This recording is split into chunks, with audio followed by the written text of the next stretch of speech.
Sim. Tem algum lugar específico, né? Acho que você pode ficar aqui, Vanessa, e a Luísa fica ali, que ela vai... Deixa eu pôr aqui já. Bom, vou falar primeiro e eu passo para vocês. Ontem eu queria tirar a foto da Lúcia e ficava o microfone na frente, a foto nunca ficava boa. Quando a Lúcia virou assim que eu tirei a foto.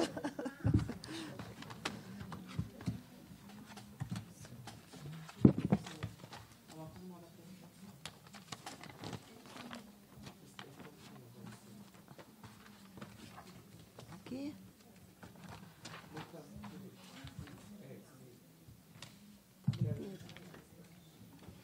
Vanessa, deixa eu só te perguntar uma coisa aqui. Ainda bem que eu tenho os assistentes. Você tem alguns livros publicados, são livros didáticos, né? Aquela Letícia traidora, né? Que era para ser minha assistente. Oi?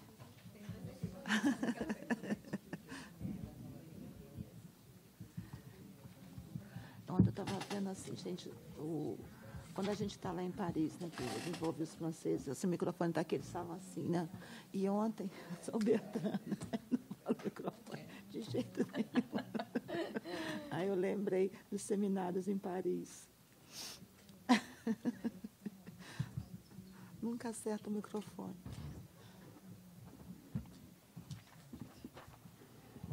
Tá ligado, acho. Liga isso aqui.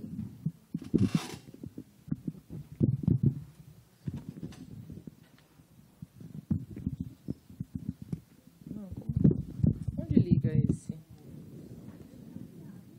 Tá ligado? Tá, nossa, pra mim não faz nenhum barulho. Tá, agora sim, devia ter falado aqui, né? Bom, gente, boa tarde. Vamos dar início, então, a essa mesa. E eu gostaria de começar agradecendo muito a organização da ABS pelo convite de poder participar aqui dessa mesa, de poder mediar essa conversa entre a Luísa e a Vanessa sobre um assunto o qual me interessa bastante também, com o qual já trabalhei. E fiquei feliz, enfim, de poder mediar essa conversa entre a Luísa e a Vanessa, que justamente fazem dialogar aí a perspectiva de uma pesquisadora séria, inspiradora do ensino, da educação, como a Luísa, que sempre teve um olhar muito sensível para pensar essas questões num diálogo direto com os professores mesmo da escola, né? E a Vanessa, que traz, então, essa experiência, né, de quem foi professora há muito tempo e agora está nessa posição da coordenação, né, ajudando aí no diálogo com os professores. Então, agradeço muito a ABS, aproveito também para parabenizar pelo evento, né, a gente fica vendo um evento desse tamanho e as coisas funcionando bem, né, a gente podendo desfrutar dessa alegria de encontrar vários colegas, de poder ouvir tantos temas diferentes e tal. Então, queria deixar isso registrado.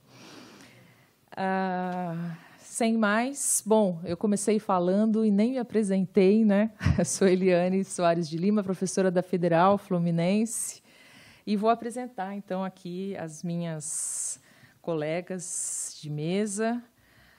Vou começar, então, pela Luísa, que vai falar primeiro, né? Então, acho que eu vou apresentar a Luísa, ela falar, e depois apresento a Vanessa. A Luísa vai dar um trabalho, porque ela tem um currículo super extenso, né? Ô, mulher que trabalha! Então, a Luísa ela é graduada em Letras pelo Centro Universitário de Barra Mansa, no Rio de Janeiro. Fez seu mestrado e doutorado em Letras pela Universidade Federal Fluminense. Em 2013 e 2014, realizou estágio pós-doutoral em Sociossemiótica, né, no Centre de Recherche Politique, com bolsa da CAPES. Hoje ela é bolsista CNPq, né, na verdade, desde março de 2023, professora associada da Universidade Federal do Norte de Tocantins, no campus de Araguaína, onde atua nos cursos de licenciatura em Letras, no mestrado profissional em Letras, em rede nacional, e no programa de pós-graduação em Linguística e Literatura, né? Entre os seus temas de interesse estão a semiótica discursiva aplicada ao ensino de língua e literatura, a questão da memória e da formação de professores, a literatura e a ditadura. A Luísa atuou como coordenadora adjunta do Prof. Letras Nacional até outubro de 2023, foi membro da diretoria do GeoNorte, né, o Grupo de Estudos Linguísticos e Literários do Norte, no biênio de 2021 a 2023. Atuou como editora-chefe da revista Entre Letras, da UFT, né, de 2016 a 2022. Atualmente é coordenadora adjunta dos programas profissionais da área de Linguística e Literatura da CAPES. É membro do GT de Semiótica, da ANPOL, do Grupo de Pesquisa em Semiótica e Discurso da UF, o SED, também do Grupo de Estudos Feministas Coletivas Raimundas, né? E coordena o GESTO, o Grupo de Estudos do Sentido. A Luísa é membro da Academia de Letras de Araguaína e, além de publicar regularmente em revistas científicas, tendo organizado, em parceria com outros pesquisadores, os livros Torto Arado em 10 Obras, pelo Mercado das Letras, em 2023, Caderno de Poesia na Escola, Formas e Temas da Poesia Contemporânea na Amazônia, no Pimenta Cultural, em 2023, Literatura e Resistência, Reler os Anos de Chumbo, pela editora da UFNT, Contos de Guerra no Araguaia, da editora da UFNT, em 2022, Ensino de Literatura no Contexto Contemporâneo, pelo Mercado das Letras, em 2021, Ensino de Língua e Literatura, Pesquisas na Pós-Graduação, Como fazer relatórios de pesquisa, investigações sobre o ensino de formação de professores de língua materna, além de 4 coletâneas de trabalhos do Prof. Letras. E, além de tudo isso, Luísa também escreve crônicas e poemas, divulgando em coletâneas e portais na internet, mas também, em 2016, publicou pela editora da UFT o livro de poemas Solau do Mal e de Amor, e também outro livro de poesia, em 2021, pela editora Veloso, O que Sobrou do Tempo. Quanto trabalho, hein, Luiz? E agora, então, passo para você, para a gente te ouvir. Obrigada, Eliane, pela apresentação. A gente coloca uma apresentação assim para a gente ver se consegue bolsa do CNPq, da CAPES. Então, mas, enfim, obrigada pela apresentação. Eu agradeço a todo mundo que, né, veio assistir a nossa fala, né, e cumprimento, né, a Eliane e a professora Vanessa, que eu conhecia hoje, né. Bem, também eu acho assim que eu fico impressionada com a força da Renata Mancini, que esteve à frente da organização de um evento tão grande quanto é esse, né? A Renata até falou assim: Luísa, você não gostaria de assumir na presidência da ABS? Nós não temos avião em Araguaína há 1 ano e meio. Seria impossível fazer um evento. Seria bom porque seria o contraste do extremo calor, né, em relação ao extremo frio, né? Mas um dia eu ainda espero que a gente consiga fazer uma ABS na Amazônia, lá no nosso Tocantins, né? A Lúcia conhece, né, Lúcia? A Regina também conhece.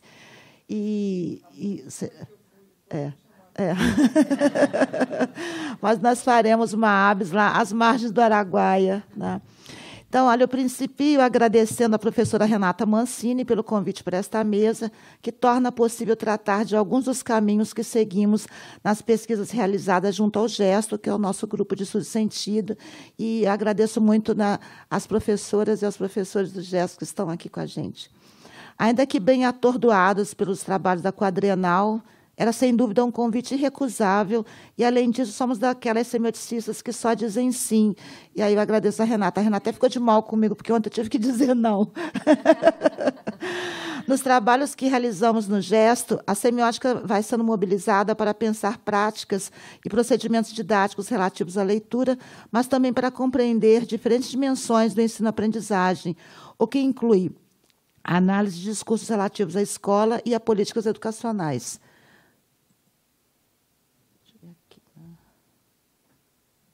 Bem, gente, quem fez os slides para mim foi a Letícia, eu nem lembro mais como é que está aqui organizado. Mas é a partir dessa segunda perspectiva, então, é que trataremos nesta mesa da ABS, trazendo elementos que apontam para um complexo e crescente processo de controle e de subalternização de professores e professoras da educação básica. Para isso, mobilizamos principalmente categorias relativas à sintaxe narrativa, coração da semiótica estándar e aos regimes de interação e de sentido da sociossemiótica desenvolvida principalmente por Eric Landowski. Defendemos que, na medida em que se investe em uma crescente programação de aulas, na plataformização da educação e no excessivo controle da prática pedagógica, o professor, a professora, passa à condição de mero operador, perdendo o seu estatuto de sujeito investido de um saber e de um poder fazer.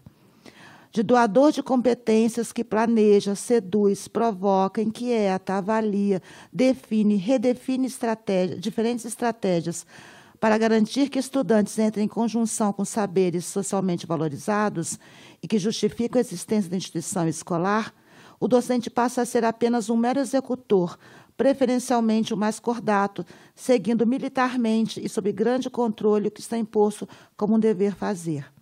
Quem seriam, então, os verdadeiros destinadores? Ou quem programa a educação? E quem se responsabilizará pelos resultados? Gente, obviamente, que falar em programação, quando a gente está lidando com pessoas, em práticas didáticas, é, obviamente, assim, uma abstração, mas o que a gente chama dessa forma, em função do excessivo controle cada vez maior e mais intenso, que vai subalternizando os professores, né? Enquanto ia decidindo sobre os rumos desta apresentação, fomos pensando no corpus que mobilizaríamos para falar de processos que há alguns anos se acentuam na educação no país, que segue na direção dessa fragilização do papel de professoras e professores. Em nossas aulas, reuniões do grupo de estudos, nos relatos que emergem das pesquisas, pesquisa em andamento, tais processos se revelam cada vez mais potentes e, se não estamos como atores presentes nas salas de aula da educação básica, lá no chão da escola, são nossos parceiros e parceiras de pesquisa e inquietação e que lá atuam, que nos informam sobre os desafios que enfrentam. São, pois, suas falas que vão merecer aqui nossa atenção. Assim, trazemos fragmentos de relatos desses docentes, mestrandos e doutorandos, a maioria egressos do Prof. Letras, que contribuem para essas reflexões com suas inquietações, angústias, indignação, assim como insistem na esperança, agindo como força de resistência. A esses relatos se uniu o material didático relativo a um dos muitos programas desenvolvidos por docentes da rede pública estadual do Tocantins. São, aliás, muitos programas e muitos materiais para os mesmos professores e os mesmos estudantes. E ressaltamos que o pronome indefinido muitos é aqui usado para acentuar o excepcionalmente excessivo. Não trazemos nesta apresentação qualquer grande elaboração para o campo teórico. Situamos-nos no campo aplicado e discorremos sobre os modos como mobilizamos a semiótica discursiva para descrever, compreender, analisar processos e dinâmicas sociais e suas implicações, mais precisamente aqui considerando os que envolvem a educação. Reportamos, nesse sentido, como álibi para a nossa prática semiótica, a questões trazidas por Jacques Fontany, em texto no qual discorre a respeito de avanços e perspectivas da semiótica hoje. Aí, citando, então, Fontany. Eu não sei se colocou aqui. Não, ainda não, mas fica ali. A maior parte das grandes questões do nosso tempo implica uma abordagem inicial a partir das ciências humanas e sociais, em abordagens que considerem a sua contribuição central. Pensar o meio ambiente, o desenvolvimento sustentável, os direitos do homem e das populações, a saúde, o acesso à energia, a água, a informação e a educação, a inovação por meio de novos hábitos, etc. Neste cenário, as ciências do sentido se interessam de todas as formas possíveis pelas escolhas e pelas transformações envolvidas em cada uma dessas temáticas. É um texto de Fontani, de 2016.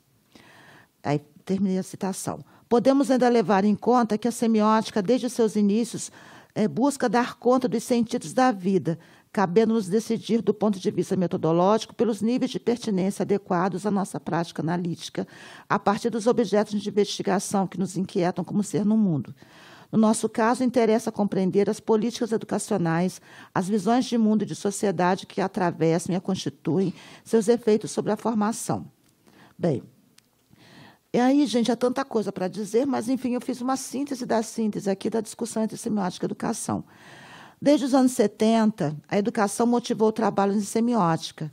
Em 1977, Manar Ramá e demais pesquisadores do Ateliê de Semiótica do Espaço publicam L'Espace do Séminaire, analisando as dinâmicas que tinham lugar no Seminário de Semiótica em Paris. Nesse texto, emergem questões que interessam de perto a educação, porque as práticas ali descritas implicavam também uma didática, considerando tanto a transmissão quanto a produção do saber. Ramad retoma a discussão em seu artigo Espace Didactique, Analyse e Conception, na edição número 7 do Bulletin do Grupo de Recherche Semiolinguistique, da École de Altos Estudos e Ciências Sociais, do CNRS, em 79. Nessa edição, Greimas publica por Une Semiotique Didactique e somos informados na publicação a propósito da existência de um ateliê dedicado ao discurso didático. Greimas considera que a finalidade do discurso didático é a da transmissão eficaz do saber, o que coloca em cena também a natureza formal dos objetos de saber que se deve transmitir. O estudante é, então, um sujeito destinado a ser investido por um saber novo, compreendido tanto como sujeito do fazer, quanto como sujeito do Estado. Com relação à competência semântica, escreve Greimas, no momento em que as questões sobre a inteligência artificial como possibilidade de substituição do professor ainda eram bem remotas, citando, então, o fato de considerar a competência como objeto de saber a transmitir e como objeto valor a atribuir determina já, em grande medida, a forma geral do discurso didático que lhe será consagrado. A aquisição da competência, se ela não é inata, só pode ser compreendida como uma sequência programada de performances organizadas pelo professor, destinadas ao estudante que terá que realizá-las. Nessa perspectiva um pouco simplista, o papel do professor, reduzido, excluídos outros fatores, ao do programador, pode ser preenchido em seu limite por um autômato. Aí, fecha a citação. Essa perspectiva programada será mais adiante aprofundada por Greimas, que questiona o aspecto redutor dessa compreensão, a natureza dos objetos de saber a serem transmitidos e, por fim, as contribuições que poderiam ser dadas pela semiótica para a educação, considerando que o discurso didático é também persuasivo. Em 1984, a educação ainda persistia no campo de interesse desses pesquisadores. Assim, no diálogo com Fontani, em uma entrevista, Greimas fala que uma das tarefas didáticas da semiótica seria a de aumentar a competência do leitor com a ajuda de modelos de construção.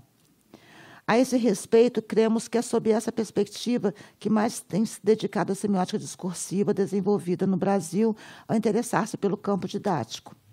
Nesse breve texto, Fontani apresenta uma série de questões como as relacionadas à interdisciplinaridade e ao campo aplicado. Greimas, então, salienta, citando, o termo aplicação é problemático. Tive anteriormente uma experiência da linguística aplicada ao ensino e sempre constatei que toda aplicação levaria à necessidade de uma teoria da aplicação, que não corresponde mais à linguística propriamente dita, ou pelo menos do que ela era antes da aplicação. Em outras palavras, a partir de uma situação prática de aplicação, a reflexão se autonomiza e produz seus próprios modelos. Fim da citação. Uma didática da leitura é, assim, bem mais que um fazer analítico, a mobilização de um modelo teórico e compreende aspectos que a aplicação irá complexificar. Nesse sentido, quanto mais perto das dinâmicas escolares, mais elementos são convocados como objeto de investigação, mais perguntas podem ser trazidas, mais a interdisciplinaridade é convocada. Interessa-nos aqui, mais particularmente, a problemática da programação dos saberes. Para isso, existem os documentos oficiais, como o da Base Nacional Comum Curricular do Brasil, 2018, a constituição dos currículos pelas secretarias estaduais e municipais de educação, os planos de curso dos professores, os planos de aulas, as sequências e protótipos didáticos, os livros didáticos, etc. O processo de doação da competência segue, enfim, direcionamentos que estabelecem quais são os objetos de saber, não cabendo propriamente ao professor decidir por sua conta e a seu bel prazer o que e até mesmo como ensinar. Uma hierarquia no interior das escolas acompanha muito de perto todos os registros docentes, sancionando suas práticas como adequadas ou inadequadas, felizes ou infelizes, frente aos objetivos estabelecidos e, sobretudo, traduzidas nas performances dos estudantes nas avaliações externas. Não há, pois, ensino sem programação. O professor, enfim, o profissional que tem metas a cumprir, direções a seguir, uma concepção de educação para atualizar. No artigo Regime de Sentido e Forma de Educação, Eric Landowski explora a prática didática a partir de 4 regimes: manipulação, programação, ajustamento e assentimento acidente. Considerando o modo como vemos ganhar espaço os programas de educação assumidos pelas instâncias públicas, interessa-nos aí também o modo como trata do regime de programação no ensino, na medida em que, aí citando Landowski, se trata da concepção mais tradicional, outrora da decoreba. Aí 2 pontos. Após ter sido rejeitada durante um certo período, ela está de volta no centro das atenções mediante o recurso a diversos substitutos tecnológicos do educador que permitem hoje, sob a cor da interatividade e da autonomia, programar melhor do que nunca as fases de uma aprendizagem. Termina a citação. Ainda que o texto seja breve, há muitos aspectos que poderiam ser aqui desenvolvidos a partir das reflexões que o sócio-semioticista ali organiza. Mas, levando em conta apenas o que diz respeito à programação, temos que, no nível dos objetivos, a programação se ancora na transmissão. No nível dos métodos, promove a prática da repetição. No nível epistemológico, tem lugar o dogmatismo em nome de um saber certo. A essa perspectiva de saber certo, acrescentamos ainda a ilusão de neutralidade e objetividade que movem as crenças, por exemplo, da competência da IA para formular material didático, para substituir o professor, como acenou recentemente um certo governador de um certo lugar chamado São Paulo. Ou movimentos como do Escola Sem Partido, que acusam professores de doutrinadores que preconizam um saber neutro, não contaminado pelo sujeito histórico e político, que é todo ser no mundo. A propósito da programação, Landowski explica que, nela, não estaremos propriamente diante de uma interação, uma vez que, se de um lado se encontra o programador, uma vez que, de um lado, se encontra o programador, enquanto do outro, o operador, de tal forma reduzida a sua capacidade de negociação ou resistência, que não restaria ao sujeito senão performar seu papel de operar, fazer o que lhe cabe. O operador é, assim, um sujeito diminuído ou uma das modalidades não sujeito. É certo, porém, que a noção se aplica muito mais facilmente a máquinas que operam como programadas, mas, dadas certas dinâmicas sociais, podem explicar modos de relação de natureza intersubjetiva. De forma irônica, Landowski comenta a respeito do que para muitos pode ser, inclusive, uma bendição. Aí vou citar aqui Landowski. Do mesmo modo, no plano social, a insignificância de um cotidiano rotineiro prestes a tornar-se tão desvitalizado quanto o algoritmo, não é tampouco propriamente falando uma tragédia. O único que temos certeza de que o fará morrer é apenas uma entidade abstrata, o sujeito. Ora, ao olhar da imensa maioria de nossos contemporâneos, sua desaparição e substituição por quase autômatos programados, mutação prometida, ao mesmo tempo que a dissolução dos elos sociais, pelo triunfo da inteligência artificial, será uma morte indolor. Para muitos, será até mesmo a bendição do tempo. Compreende-se, pois, abolindo a própria ideia de sujeitos autônomos, críticos e criativos, a programação algorítmica generalizada porá fim a muitas preocupações. Fecha aspas. Os processos de plataformização da educação se consolidaram no Paraná, avançam em São Paulo e eis a previsibilidade e controle do que se ensina e se aprende, atualizados em nível máximo. vitória da programação sobre a criticidade, criatividade, autonomia de professores e alunos. Essas reflexões aqui apresentadas, um tanto aceleradamente, servem-nos de balizas para analisar políticas educacionais como as desenvolvidas neste momento no Tocantins. Repetindo políticas empreendidas em diferentes estados, assistimos a uma crescente interferência de fundações, e é interessante que tem bem falando mal da Fundação Lehman bem aqui na entrada do prédio, ali, né, no prédio do FEFELESH, né? E empresas privadas da educação pública, aparentemente sem qualquer gerenciamento por parte do MEC. Há alguns anos tínhamos a forte presença de programas como o da Fundação Ayrton Senna em escolas de todo o país, efetivamente programando aulas e reduzindo o papel de professores ao de operadores. Agora esse mercado se pulveriza, multiplicando-se o número de empresas que lucram com materiais didáticos e propostas pragmáticas, que deverão incidir sobre a melhoria das notas do IDEB das escolas. O assédio às secretarias de educação por parte dessas empresas está certamente dando certo, e recursos públicos seguem financiando a exploração desse nicho do mercado. Como efeito imediato, o professor sequer pode preparar suas aulas, considerando o processo de aprendizagem de suas diferentes turmas e contextos. O livro didático, que passa por criterioso processo de seleção no PNLD, é abandonado porque há ordem a seguir apostilas que se multiplicam. O professor não tem poder de negociação.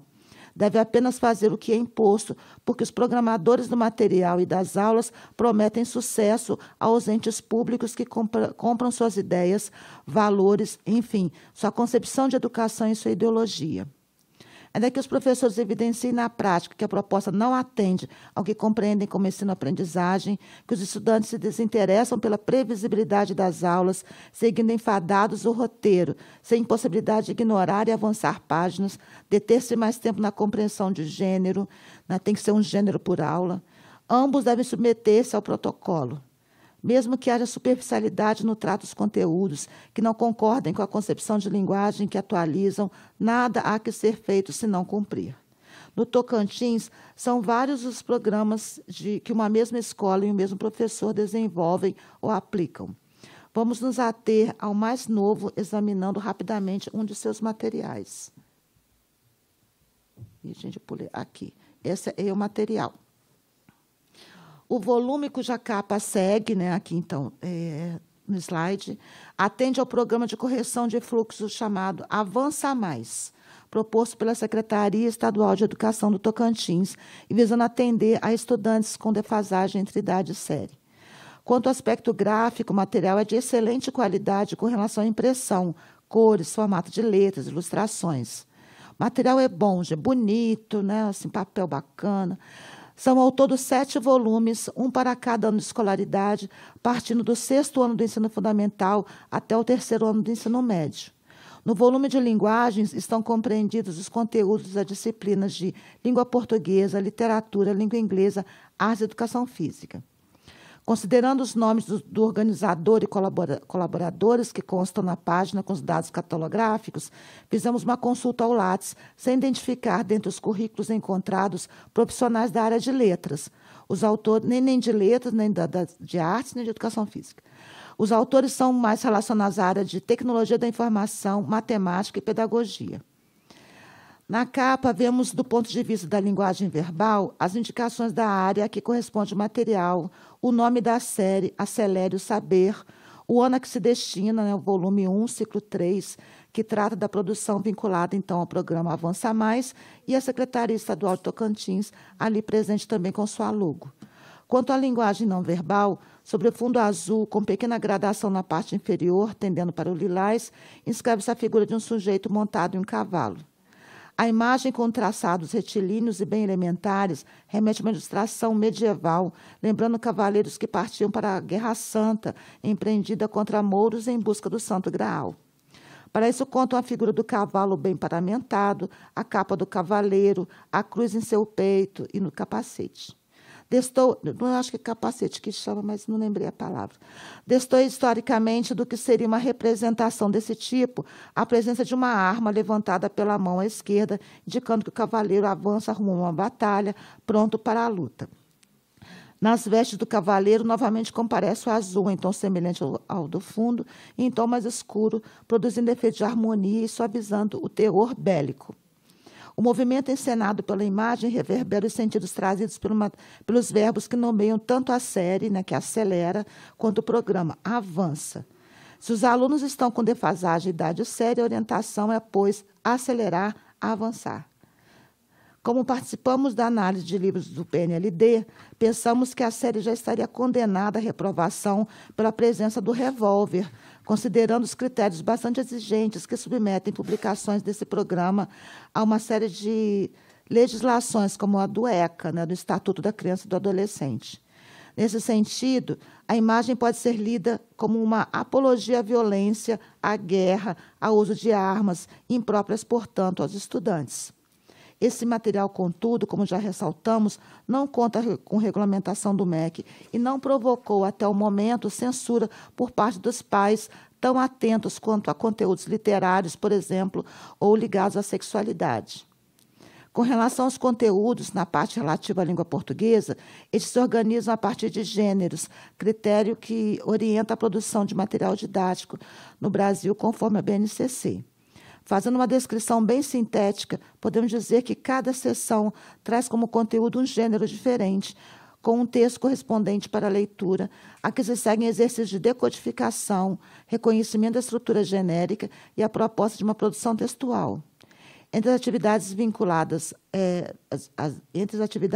vincula a um gênero e outro, vinculadas a um gênero ou outro, organiza-se uma parte metalinguística que discorre sobre gêneros, tipologia textual, variação linguística, funções da linguagem, etc. Cada seção corresponde a uma aula. Assim, a cada aula, um gênero, uma leitura, uma produção, e, entre elas, as questões de natureza metalinguística. A previsibilidade da identidade ao livro e define o ritmo das aulas bem programadas.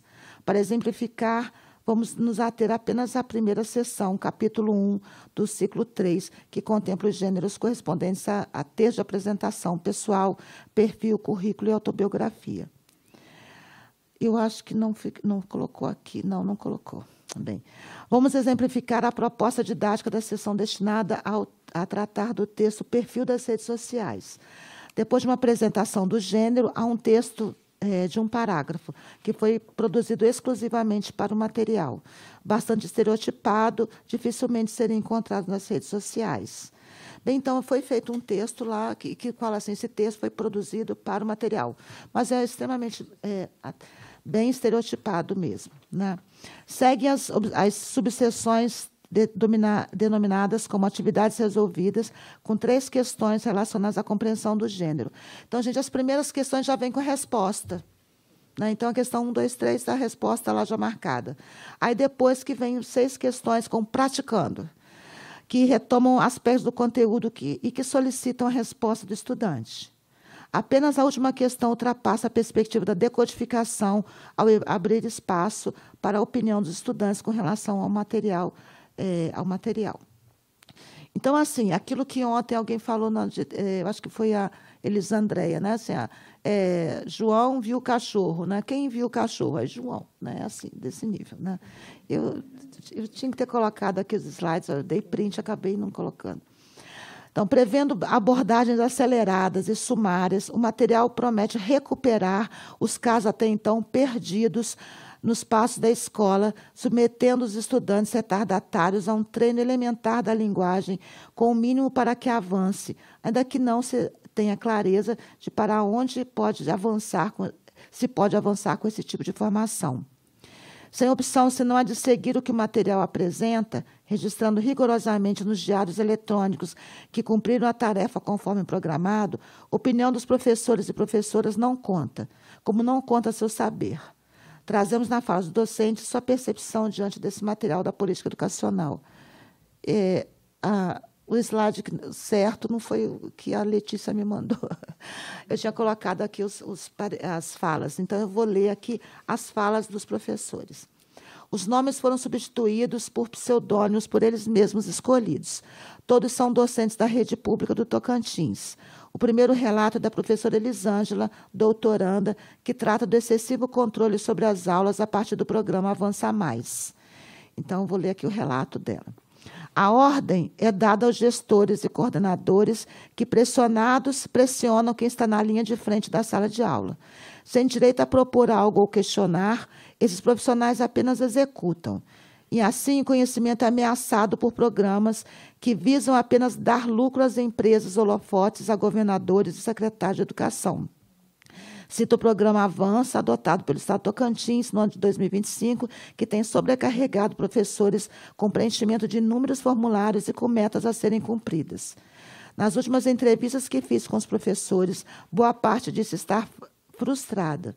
A frustração é a paixão que invade a alma docente. Ainda há amor por ensinar.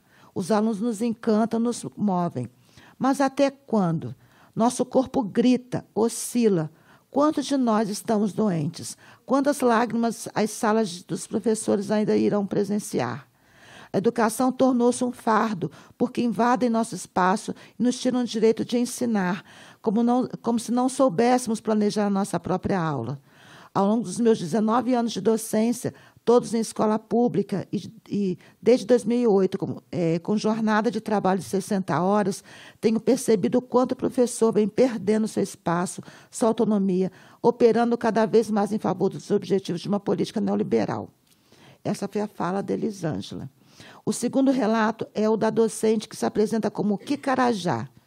Trabalhando junto a escolas indígenas, acentua o problema do controle pelo sistema eletrônico de lançamento de notas e conteúdos, pela precariedade das instalações, pela organização dos estudantes em salas multisseriadas. Então, vou ler aqui. É um fragmento também, né?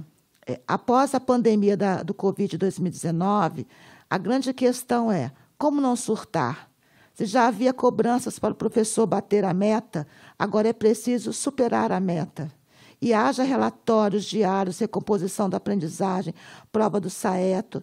Mas o que dizer do professor da zona rural, das comunidades indígenas do Tocantins?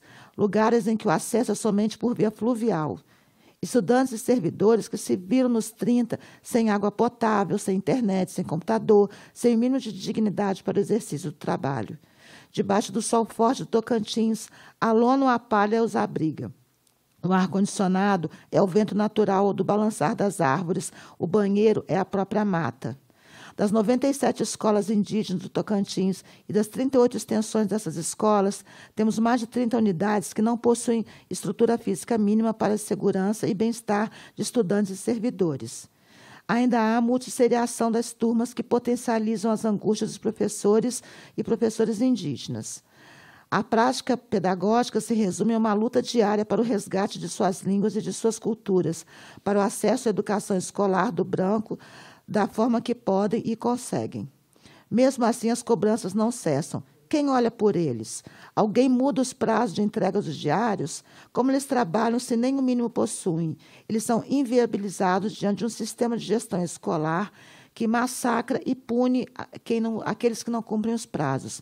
Mas eles estão lá, e os estudantes também. O querer os move, a luta é diária e a resistência faz parte de quem são. Aí termina a citação da Kikarajá. O terceiro é o professor Raimundo, mestrando, com 9 anos de experiência como docente de educação básica. Exausto depois de 9 aulas, em uma segunda-feira, escreve: hoje tivemos simulados avaliativos na escola. E os estudantes, como na maioria das vezes, pintaram o gabarito. Isso se tornou comum. Não há interesse em ler os textos e fazer a prova. Talvez eles estejam certos. São tantos textos que, em sua maioria, não falam de sua realidade, que estão ali apenas para responder uma ou duas questões. Os simulados fazem parte de um projeto chamado A Prova Brasil, onde os estudantes respondem uma prova com base em 5 lições aprendidas em 4 blocos. Nesse bloco, tivemos que ensinar 5 gêneros textuais. Um sufoco. Onde já se viu conseguir aprender 5 gêneros textuais em 2 aulas de 50 minutos? Além disso, ainda tive que lançar os gabaritos em sistema. Sistema, a palavra que mais falamos. Já lancei as notas do sistema, já lancei os planos de aula no sistema, as presenças são atualizadas no sistema. Estamos tão sobrecarregados que não temos tempo e autonomia para as práticas pedagógicas que realmente façam sentido. Eu sou sempre a pessoa utópica que acredita que a educação mudará um dia, mas estou cansado, estou sem tempo. No meu planejamento, estou corrigindo provas, inserindo respostas, atualizando sistemas, avaliando índices e reproduzindo sequências didáticas que não são a realidade dos meus estudantes. Precisamos de liberdade e autonomia para discutir e ensinar nossos estudantes a partir da realidade vivida que apresentamos em nosso projeto político-pedagógico. Na comunidade, observamos o grande número de meninas grávidas na adolescência, adolescentes usando drogas deliberadamente, crianças sofrendo bullying, e nós estamos seguindo uma sequência didática que não contempla nada disso. Mas se eu fugir um pouco das sequências e não fizer, serei cobrado por planilhas que questionam o porquê de eu não ter trabalhado aquela habilidade, justificativas do porquê não ter trabalhado aquela sequência. Aí termina a fala do Raimundo. Há muito que analisar nesses relatos aqui recortados em função do tempo, né? Eu fiz só uma citação mesmo, né? Há uma, né, que ficou de fora, da professora Kátia, docente de escola da área rural, que foi surpreendida pela adoção de salas multisseriadas. Escrevendo no celular, acabou por registrar, numa segunda passagem de seu texto, o termo mortes seriadas. Ato falho ou um neologismo para tratar do desencanto. Bem, então, terminando, né? Enquanto pensávamos nesse texto, algumas imagens nos chegavam como metáforas para a tradução do estado de coisas da educação. Lembramos-nos de um pequeno vídeo postado no Instagram. Um barco segue pelo rio Tocantins e a câmera filma um perigoso movimento das águas, formando o que os moradores chamam de funis. São vórtices, espécie de redemoinho que faz naufragar as embarcações. Seguindo imprudente o movimento do rio, um barqueiro pode ser surpreendido pela potência das águas e dificilmente escapará à morte. A imagem me leva a um outro filme, a do Herzog, A Guerra e a Cólera dos Deuses. Na cena, espanhóis em cima de uma precária balsa lutam para se desvencilhar do movimento das águas. Para eles não havia salvação possível. São abandonados em sua luta, enquanto o restante dos conquistadores seguem outra embarcação pelo rio Amazonas, na sua busca pelo Eldorado, submetendo e matando indígenas pelo caminho. A essas duas imagens segue uma terceira, a de uma passagem de Média Maria, romance de Márcio Souza. Nela, o amoroso Alonso investe suas economias na compra de um piano de cauda para sua esposa Consuelo. Sem estradas, uma via férrea ainda em construção, o caminho das águas, e é então que enfrentar as muitas corredeiras. É em uma delas que Alonso e o piano encontram seu fim. Aí vou citar rapidamente aqui o trecho do Média Maria. Alonso já tinha desaparecido e a balsa começava a voltear, a descer, acompanhando a velocidade da água, descrevendo curvas inacreditáveis e rodopios graciosos por entre as pedras. Logo, a balsa com sua carga vai chocar-se contra uma rocha. Os estilhaços saltam no espaço. O grande piano esmigalha-se como um brinquedo de gesso e desaparece. E só o ruído da cachoeira, e fica só o ruído da cachoeira vitoriosa. Aí termina a citação. Na leitura que fizemos do romance de Márcio Souza, a floresta amazônica se impõe, a natureza vence a cultura. Ali os sujeitos são derrotados em seus projetos civilizacionais e econômicos. O cenário é figurativizado como infernal, lugar onde as pessoas adoecem, enlouquecem, empobrecem e morrem. Mas vamos explicar por que aludimos a essas figurativizações, já que até então vimos falando de políticas educacionais e seus efeitos. Não há oposição entre natureza e cultura nos problemas que evocamos. Interessa-nos apenas a ideia do naufrágio, da impotência, do funil contra o qual em vão se debatem os navegantes. Essa é a imagem que traduz para nós o movimento em que nos encontramos quando tratamos a educação no país. Seria preciso afastarmos desse excedente de movimento, da aceleração das águas que anunciam destino certo, o caos. É preciso resistir aos cantos de sereia das empresas que prometem a salvação e das uiaras dos igarapés de uma perspectiva neoliberal para a formação. É preciso retomar o passo, desprogramar a programação. Se ouvirmos os professores e professoras, saberemos que não há senão voz de desencanto, cansaço, esforço em vão. Diante disso, o que fazer? Talvez levantar os olhos, como ensinava Greimmais, e quem sabe ainda encontrar as possibilidades de remar contra a maré. Finalizo com as palavras de uma professora que resiste, que se denomina aqui como Tina, e que acolhe também a metáfora das águas. Aí, citando, então, a Tina. Agradeço todos os dias a Deus por ter me dado paciência em acesso. Agora é acesso mesmo, né? Eu sofro, respiro fundo e recomeço, pacientemente, com um sorriso. Nem minhas filhas, nem meus bons alunos e alunas merecem que eu esteja estressada e entristecida. Quero que tenham o melhor de mim.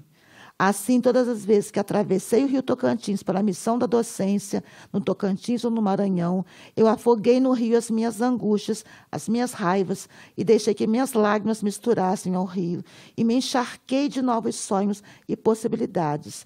Vivo a metáfora das águas. É isso, obrigada. Obrigada, Luísa. Sempre falas ótimas, enfim, muito fortes e inspiradoras. Bom, vou passar, então, imediatamente para a Vanessa, professora Vanessa dos Santos Machado, que é bacharel e licenciada em História pela Universidade de São Paulo, também bacharel em Filosofia pela USP, é graduada também em Pedagogia pela Universidade 9 de Julho, e agora mestranda do programa de educação aqui também da Universidade de São Paulo, né? Além disso, a Vanessa também fez uma especialização em estudos de museus de arte, né? No Museu de Arte Contemporânea da Universidade de São Paulo, o MAC, né? E tem alguns livros didáticos dos anos iniciais, né? Publicados em parceria, todos eles pela editora Evoluir, e que envolvem projetos interdisciplinares, né? E vou passar, então, para a gente ouvir aqui a Vanessa, que vai nos falar, então, um pouco sobre os desafios da educação pública no século XXI. Você, Vanessa. Boa tarde a todas, todos.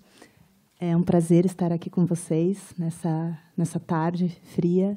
Quero agradecer ao Congresso, que, na pessoa do Alexandre, me convidou para estar aqui hoje, e para compartilhar um pouco com vocês da minha experiência como coordenadora pedagógica da Rede Municipal de Educação aqui de São Paulo, na Prefeitura, né? Trabalho na Secretaria Municipal de Educação, na EMF Tenente José Maria Pinto Duarte, que é uma escola municipal que fica aqui em Perdizes, bem perto, ou seja, não é uma escola periférica, né? Uma das poucas na região central da cidade de São Paulo, uma escola que tem uma comunidade mais ou menos remediada, a clientela, uma parte expressiva é filha dos trabalhadores ali da região, né? Os trabalhadores do Hospital das Clínicas, os filhos das empregadas domésticas, dos porteiros, zeladores. E a gente tem também uma clientela de uma classe média remediada, em crise financeira, que acaba migrando para a escola pública também. Recentemente, a gente fez uma pesquisa com os estudantes, né, para a gente ter um retrato da nossa escola. Nessa pesquisa, 54% dos nossos estudantes se declararam negros e 1/3 desses 54% declararam já ter sofrido racismo dentro da unidade escolar. Além disso, a gente também fez uma pesquisa com os responsáveis, né, e aí a gente vê um pouco dessa desigualdade social presente dentro da escola.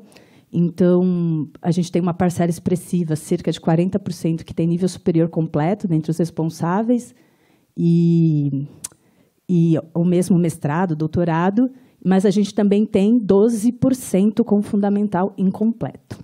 Tá?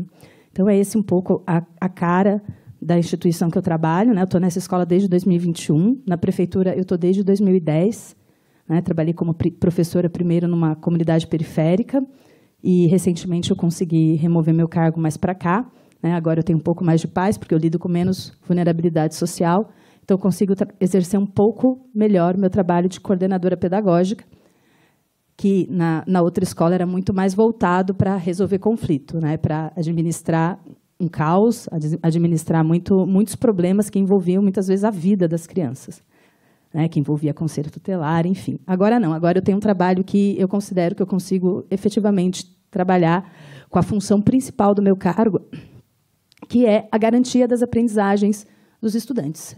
Esse é o trabalho da coordenação pedagógica. basicamente dividido em duas frentes, que eu vou falar um pouco dessas duas frentes hoje, né, que é a formação dos professores e a mediação dos conflitos que ocorrem na unidade. E vou trabalhar com os desafios que envolvem, né, que estão nessas frentes, desafios esses que são reconhecidos pela teoria pedagógica há muito tempo, e principalmente pelos movimentos sociais, né, sobretudo pelo movimento negro, mas apenas recentemente esses desafios são problematizados dentro das instituições escolares. Tá? E esses desafios eles passam pela reflexão sobre hierarquias tradicionais, historicamente consolidadas, por um lado, e, por outro, por essa pauta contemporânea, né, que se tornou pauta contemporânea dessas instituições educacionais, que é a valorização da diversidade. Então, falando um pouquinho da formação de professores. Eu escolhi 2 grandes desafios, não são só esses, né, sempre um recorte, mas um desafio fundamental dentro dessa ideia que eu estou trabalhando com o conceito de hierarquia, é a hierarquia entre as habilidades intelectuais, as habilidades que são classicamente consagradas dentro da escola, memorização, raciocínio lógico, né, interpretação de texto, e as habilidades relativas. Então, essas habilidades ditas intelectuais, elas têm uma preponderância em relação às ditas habilidades socioafetivas, né, que são habilidades relativas ao respeito mútuo, à convivência, à valorização da democracia. Então, existe uma hierarquia, a gente é responsável por essas duas frentes, né, segundo os documentos oficiais, inclusive, mas, de uma certa maneira, se reconhece como mais legítimos esses saberes, essas habilidades intelectuais. E, por outro lado, tem os conhecimentos institucionalizados, os conhecimentos acadêmicos, os conhecimentos científicos, né, então, uma segunda hierarquia em relação esses saberes institucionalizados em relação aos saberes das comunidades tradicionais, das comunidades periféricas, comunidades quilombolas. Então, os documentos também falam, né, buscam atualmente trazer a importância desses saberes, mas, na hora do vamos ver, a avaliação externa vai cobrar os conhecimentos institucionalizados. Então, a gente tem que, no meu trabalho de formação de professores, eu tenho que lidar o tempo inteiro com a reflexão, com a problematização sobre essas hierarquizações dos conhecimentos, para tentar, por um lado, construir habilidades dos professores, né, junto com eles, a habilidade de fazer uma boa seleção de conteúdos, porque muitas vezes está em jogo uma seleção de conteúdos que é muito difícil de ser feita, porque, quando a gente olha o material didático, embora ele seja referendado pelas políticas públicas, né, os livros boa parte dos livros que a gente recebe, né, do programa PNLD, muitas vezes esses materiais eles não correspondem a um conhecimento efetivamente decolonial, que efetivamente traga o ponto de vista e represente as comunidades, os povos, os grupos, as identidades sociais historicamente marginalizados. Né? Então, um exemplo básico é a história do Brasil. Né? Você não tem uma história do Brasil em perspectiva afrocentrada, né? Impede a igualdade com a historiografia que vai relatar a história dos brancos e a história da Europa. Então, eu tinha dito, né, dessa hierarquia entre conhecimento institucionalizado e os conhecimentos tradicionais, das comunidades tradicionais, mas eu só me atentei depois que eu já tinha escrito, mas, na verdade, a gente tem uma série de conhecimentos institucionalizados, né, sobre decoloniais, né, sobre a história do Brasil, sobre as ciências dos povos originários, e esses conhecimentos, embora eles já tenham todo um respaldo acadêmico, já tenha pesquisa científica que os valide, né, que deveriam estar nesses materiais, eles não estão. Então, quando eu proponho para o professor atuar nesse sentido, eu sei que está sempre em jogo que ele vai ter que construir muita coisa na unha, né? Vai ter muito suor e, às vezes, enfim, vai ter muito suor, mas não é fácil, né? Esse desafio de você construir um currículo efetivamente inclusivo, que efetivamente dê conta de que toda a nossa essa clientela diversa que eu falei para vocês se sinta representada quando está estudando, né? Que não sinta que tem um grupo ali que está querendo substituir a cultura dele por outra, né? Mesmo que inconscientemente eles sentem isso. Então, essa formação de professores lidando com essa reflexão sobre as hierarquias, ela envolve reflexão sobre essa seleção de conteúdos que o professor tem que fazer e envolve as mudanças metodológicas, né? Porque não adianta também só levar um conteúdo, um conteúdo inovador com as velhas práticas, né? Com a velha pedagogia grafocêntrica, com a velha organização das fileiras, né? O ensino da nuca. Então, a ideia dessas práticas é sempre problematizar também, né? E aí eu tenho que fazer o que eles chamam de dupla conceitualização, porque eu tenho que levar o conceito, né? E tenho que abordar esse conceito numa perspectiva não expositiva, não isso que a gente está fazendo aqui, né? Então, tem que construir as situações de aprendizagem, tais como a gente entende que elas têm que ir para dentro da sala de aula. Rotação de estações, essas coisas aí que eles andam inventando. Trago como um exemplo concreto, né, de uma ação formativa, um ciclo formativo que a gente vivenciou na nossa escola em 2023, um projeto especial de ação, chama PEA. Às vezes eu vou usar essa sigla, porque na prefeitura a gente fala tudo em sigla. Então, o PEA chamava A Cor da Escola, Ação e Reflexão para um Projeto Político-Pedagógico Participativo Antirracista. E a ideia desse ciclo formativo foi refletir sobre como o racismo estrutural atravessa o currículo escolar o tempo inteiro, né? Então, a gente começou com um exercício das professoras andando nas salas de aula para elas verem como as imagens na sala de aula, quais tinham representatividade, né? E aí, claro, via de regra, tinha sala que só tinha os bonequinhos brancos e algumas tinham os bonequinhos brancos, né? Aqueles, assim, como brancos que quase não existem no Brasil, né? Muito, muito pouco, e um negro, né? Aí um negro retinto, todo mundo muito branco, um negro retinto.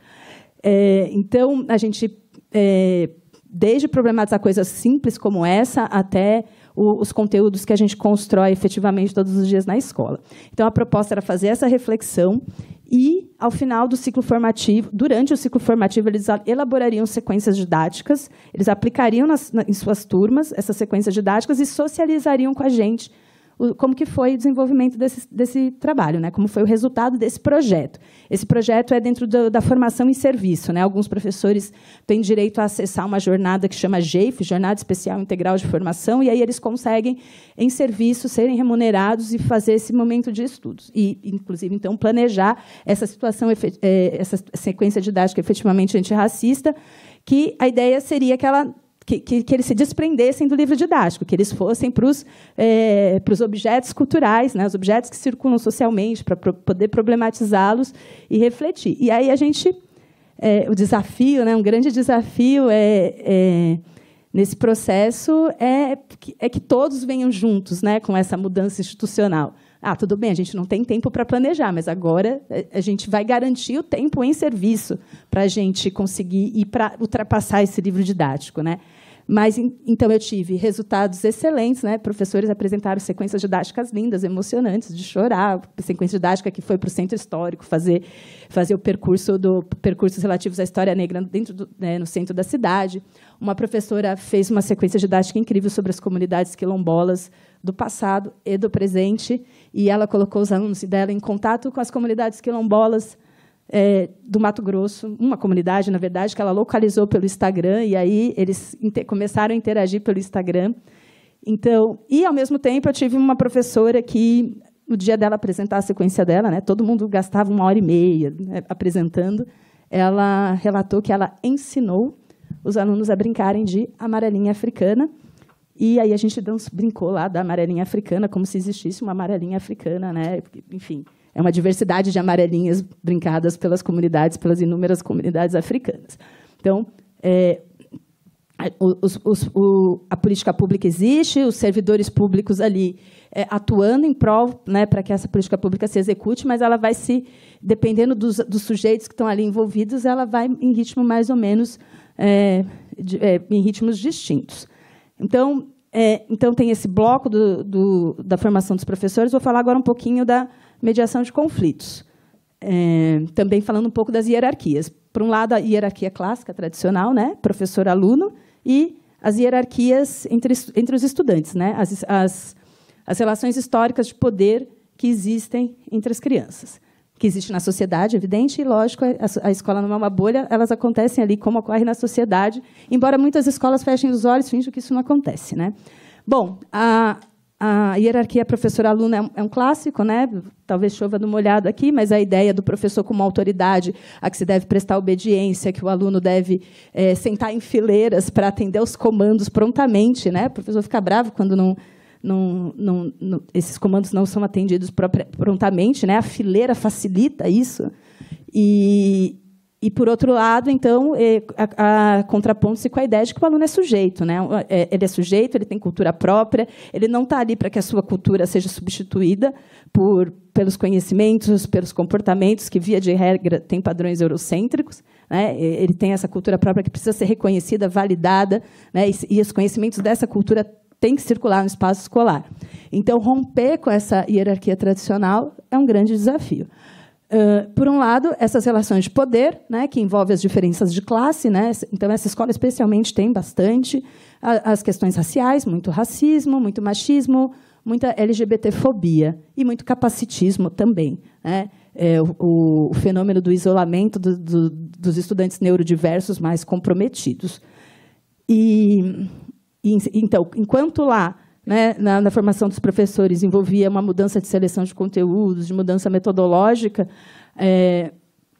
os grandes problemas que a gente vivencia, eu vivencio, como eu estou ali na coordenação, né, em relação a essas hierarquias, é a dificuldade do docente de lidar com esses conflitos, quando eles aparecem, né? Seja dele com o aluno, seja quando ele está presenciando o conflito entre os estudantes, porque muitas vezes o professor entende que ele não está ali para isso, que ele não foi formado para isso, que ele não estudou numa escola que forma, né, valores, que só é para o conteúdo duro das suas disciplinas.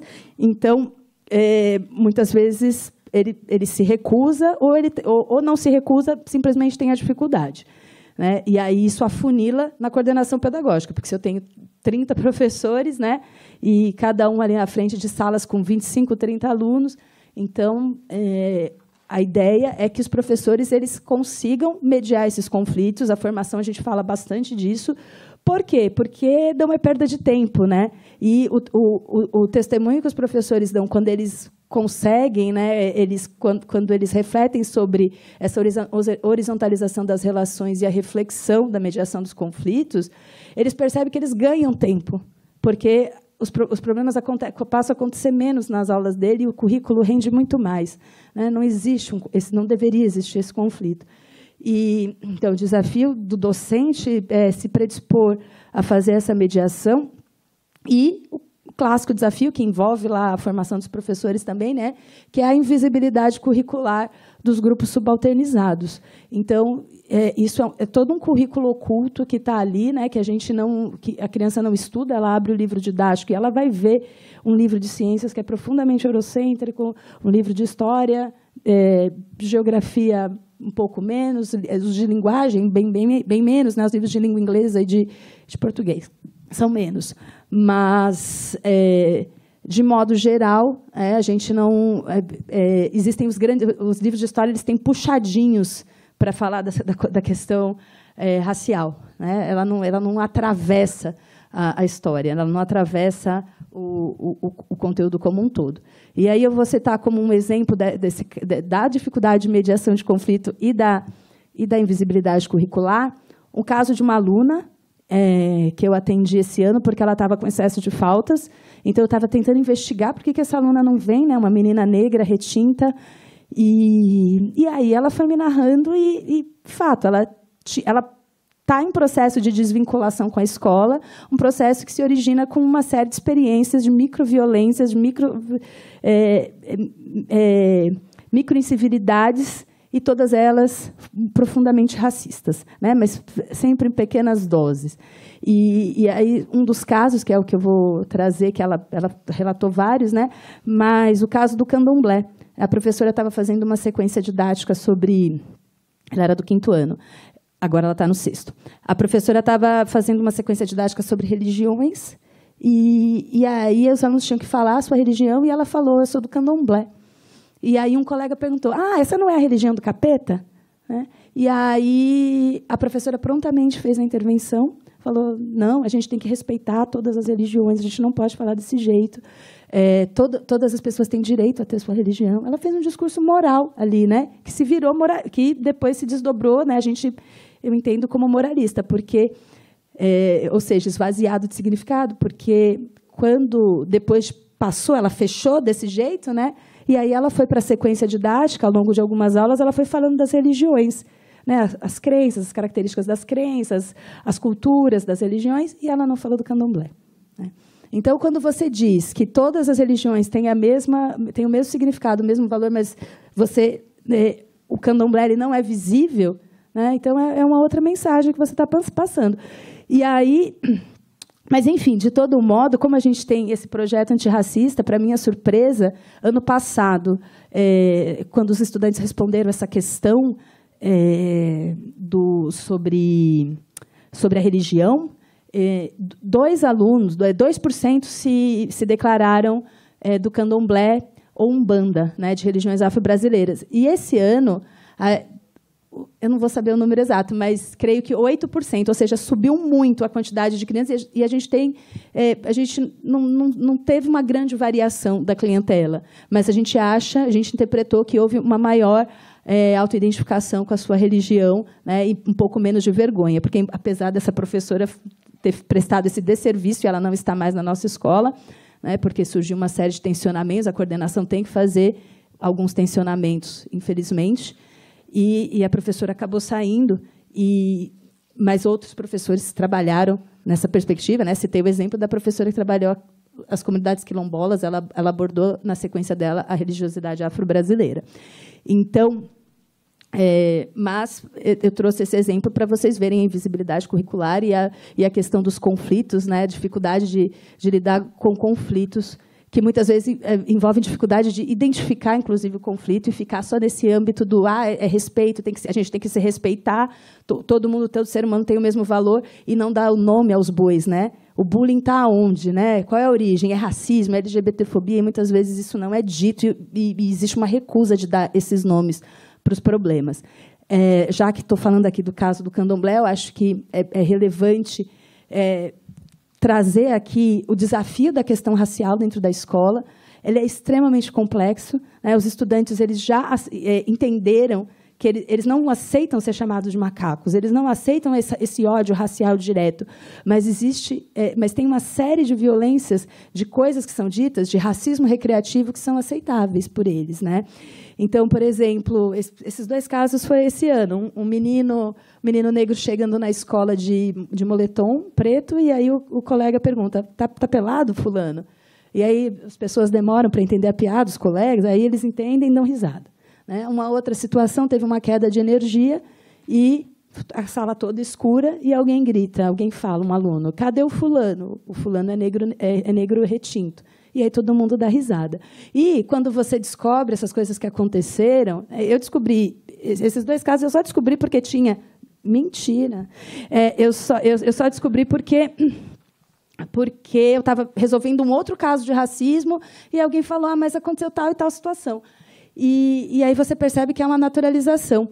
E que os meninos, as pessoas, os brancos e não brancos, protagonistas disso, falam que é brincadeira, e as crianças negras falam que também que é brincadeira. Muitos dos meus estudantes são imigrantes, né? Estudantes negros são imigrantes.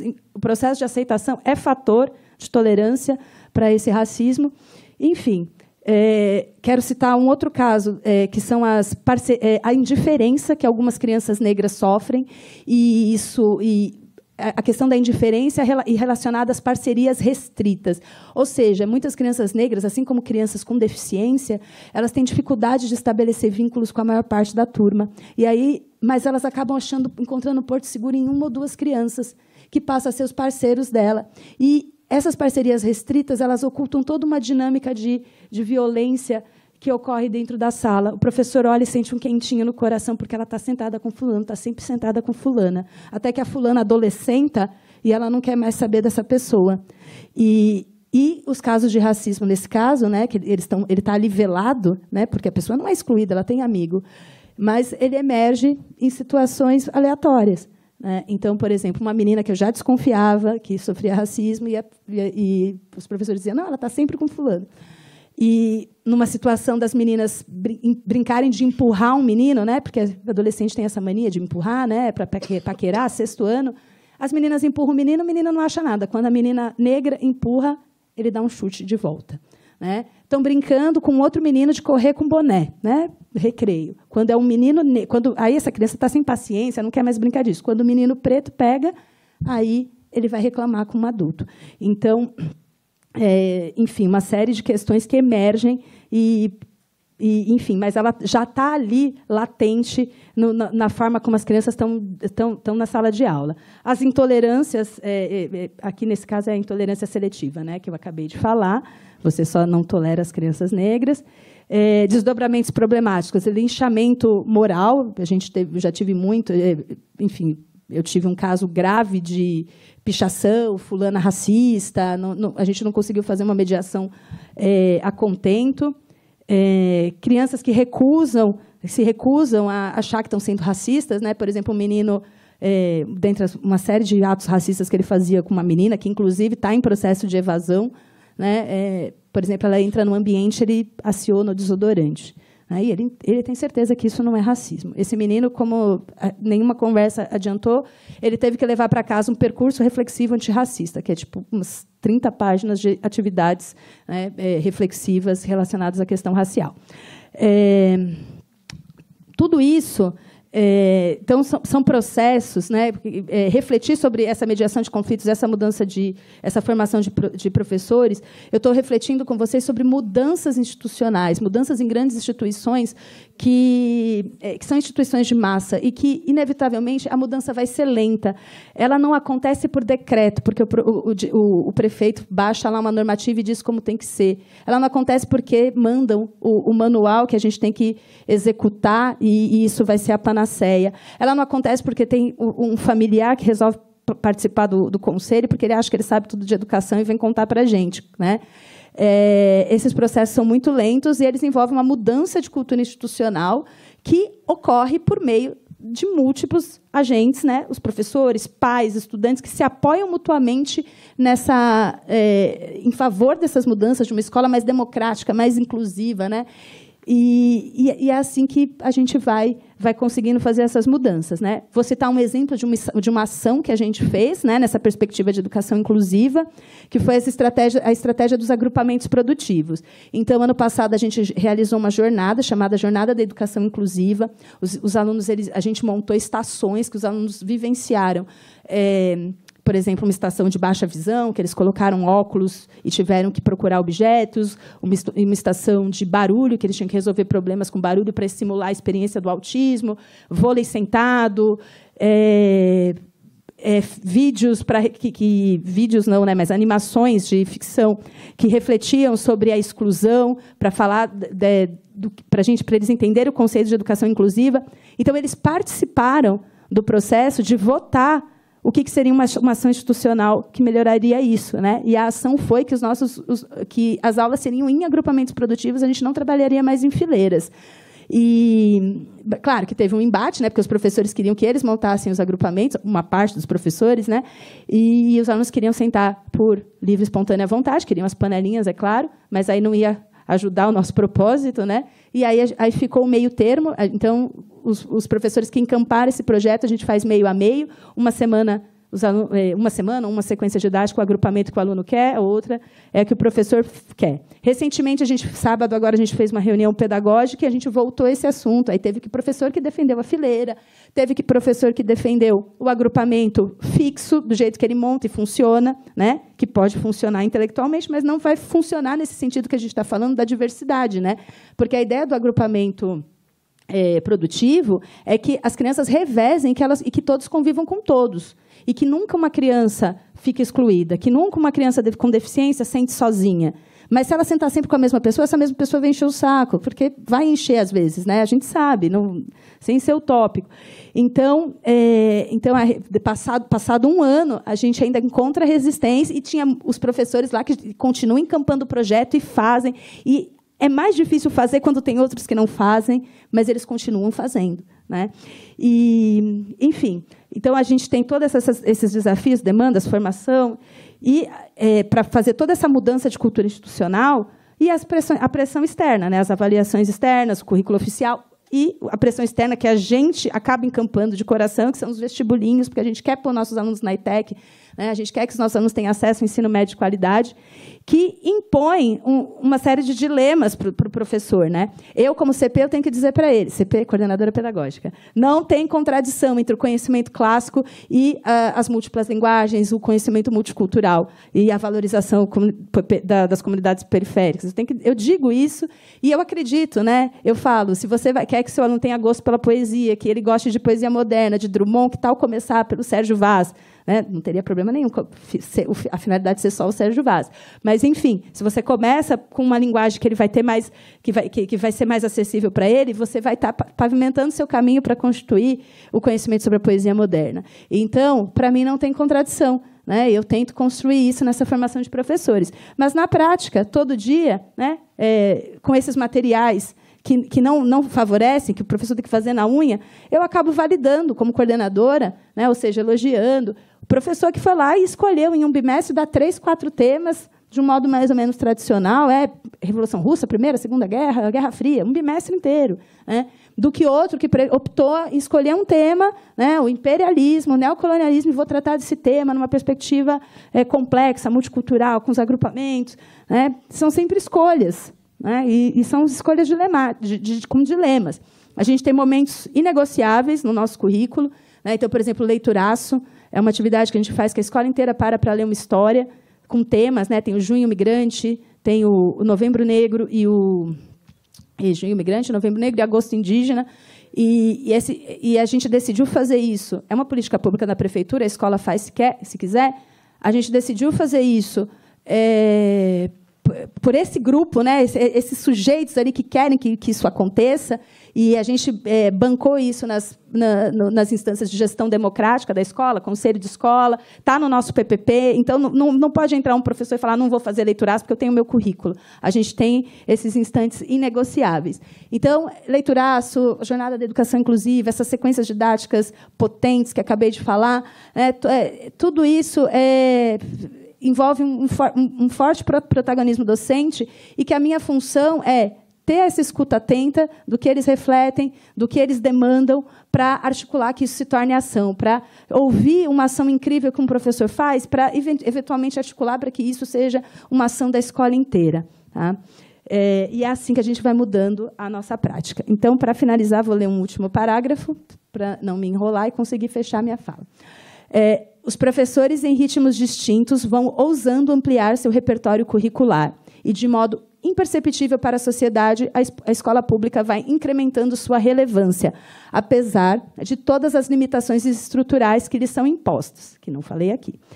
Isso é perceptível quando, por exemplo, numa reunião de conselho de classe, como em abril deste ano, alguns professores, referindo-se a um estudante negro até então descrito em sucessivos conselhos ao longo dos anos por suas severas dificuldades de leitura e escrita, então, de repente, sobre esse aluno... eles relatam que ele tem participado ativamente das aulas, levado para casa livros da sala de leitura, ele tem compreendido os textos analisados, quase chorei nesse dia. Eu tenho certeza que a escola pública que eu trabalho hoje é melhor que a escola que eu estudei 30 anos atrás. Mas, infelizmente, né, conforme a fala da Luísa, eu não posso dizer que a escola pública das novas gerações será melhor que a que temos hoje. Arrisco dizer que hoje colhemos os frutos de uma escola que foi idealizada no contexto da redemocratização, mas que está em risco mediante políticas públicas que ignoram o que acontece no chão das escolas e os saberes docentes, como a política que afastou 25 diretores da Rede Municipal de Educação de São Paulo para um curso de aperfeiçoamento na diretoria regional. Aliás, né, uma das instituições que vão encampar esse curso é o Ayrton Senna. Entretanto, uma rede forjada pelo pensamento de Paulo Freire não sucumbe fácil. Ainda mais quando agora a gente se apoia no pensamento afrodiaspórico, que recupera uma história do Brasil amplamente ignorada por décadas. E aí um exemplo é o documento que eu vou citar. Não está nos livros didáticos o documento Petição dos Libertos, em que um grupo de negros requerem a Rui Barbosa, então ministro da Fazenda da República recém-inaugurada, o documento é de 1890, Então, esses libertos requerem o uso do dinheiro do Fundo de Emancipação dos Escravizados para que esse dinheiro seja utilizado na educação da população negra, especialmente das crianças. Então, encerro minha fala dizendo que é em nome dessa luta histórica, das pessoas que há mais de um século lutam pelo direito à educação de um povo que se recusa a ocupar os espaços de marginalidade que lhes reservam os grupos dominantes. É em nome dessa luta que diariamente nós, professores, nos levantamos e ousamos construir para as comunidades que atendemos a melhor escola pública possível dentro das condições que temos. É isso.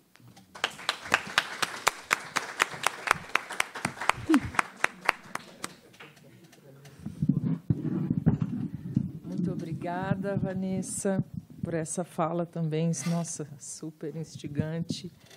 Pensei várias coisas aqui. Bom, a gente tem pelo menos 10 minutos para um debate, né?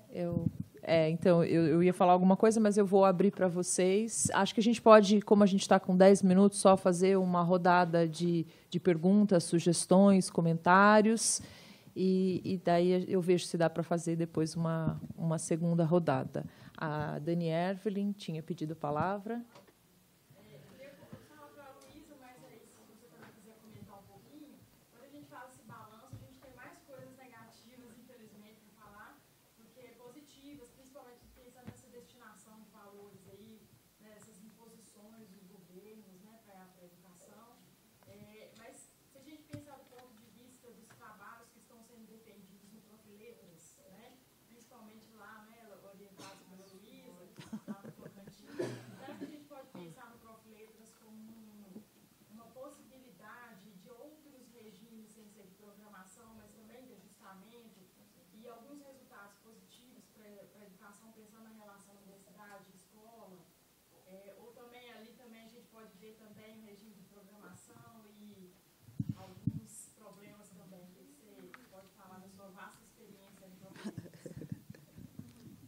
Mais alguém, gente? Eu queria colocar uma observação, talvez uma sugestão no seu fala, que eu sou professora de educação básica, filha de professores, né, e que tenho irmãs professoras, uma família de professores. Que você pensasse, quando você fala, há professores que não fazem e professores que se recusam, de maneira... se você investiga e faz uma escuta para entender o porquê desse professor ter a resistência e o porquê que ele se recusa a obedecer, vamos dizer assim, a operar aquilo que é programado pelo que você impõe. Porque, assim, soa como se fosse uma discriminação a respeito do professor que carrega o peso da cobrança, o peso do sistema, como a fala do Raimundo, que foi falado ali. Então, na posição de professora, né, e eu creio que tem muitos outros professores da educação básica, você nos incomoda. Essa é a minha palavra. E eu não conseguiria ficar calada, porque eu faço a minha tese justamente escutando professores. Tá? Então, a minha tese é vozes de sala de aula, análise semiótica dos discursos de professores e estudantes da região Tocantins. E eu entrevistei professores no mês de março, abril, maio e junho. Entrevistei alunos, certo? E, assim, é importante ter o zelo, porque nós estamos falando do profissional professor, no papel temático de um professor, mas são professores que são pessoas também. Então, assim, muitas vezes o professor recusa-se a uma programação e é importante que um coordenador, aquele que está como destinador maior, na função de quem recebe, identificar o porquê, certo? Por trás de um não de um professor, de uma atitude de um professor, existe uma justificativa. Era só isso, porque assim, realmente nos incomoda.